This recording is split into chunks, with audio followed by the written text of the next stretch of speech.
মই গৈছিলোঁ ডিমাকুচি টাউনলৈ আৰু গম পালোঁ যে ইয়াত খিচিৰি দিছে সেইকাৰণে অকলে হ'লেও হাতত পানীৰ বটল দুটা লৈ আৰু মই গ'লোঁ আৰু ফ্ৰীতে পোৱা বস্তু যিহেতু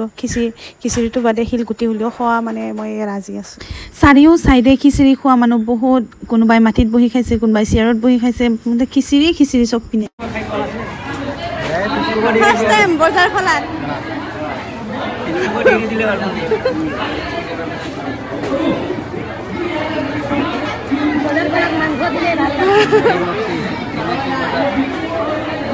ডিমাকুচি বজাৰত ভাত খাই আছো কিমান যি গৰম একদম চৰ্বি তেল চব বাহিৰ হৈ গৈছে চৰবত পানী বিক্ৰী কৰি আছে এনেকে ভোট কমিটি আমি পাইছিলোঁ ভোট কমিটিৰ বহুখিনি কাৰ্যসূচী আমি সম্পাদন কৰিছিলোঁ